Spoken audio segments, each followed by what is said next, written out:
आज दिनांक 13 फेब्रुवारी रोजी माननीय डॉक्टर मयूर पाटील साहेब उपायुक्त अतिक्रमण विभाग यांच्या आदेशानुसार व माननीय राजाराम जाधव साहेब विभागीय अधिकारी पूर्व आणि माननीय जयश्री बैरागी मॅडम विभागीय अधिकारी नवीन नाशिक गुणवंत वाघ यांच्या प्रमुख उपस्थितीत आणि मार्गदर्शनाखाली नाशिक पूर्व विभागात आणि नवीन नाशिक सिडको विभागात संयुक्त अतिक्रमण निर्मूलन कार्यवाही करण्यात आली आहे। मुंबई आग्रा महामार्गावरील इंदिरानगर बोगद्यापासून ते थेट वडाळा गाव चौफुलीपर्यंत हमर रस्त्यावरील सर्व दुकाने हटवण्यात आली आहेत। दुकानदारांचे साहित्य जप्त करण्यात आले।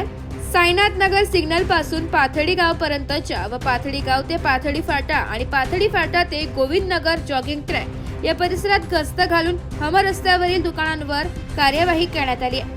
चायनीज विक्रीसाठी उपयोगी असणाऱ्या मजबूत लोखंडी गाड्या, चारचाकी हातगाड्या, कॅरेट, रॅक्स इत्यादी साहित्य मोठ्या प्रमाणावर जप्त करण्यात आले। या कार्यवाहीत प्रामुख्याने जीवन ठाकरे, निखिल तेजाडे, अनिल लोहकरे तसेच सातपूर सिडको व नाशिक पूर्व विभागाकडील अतिक्रमण निर्मूलन पथक यांचा समावेश होता।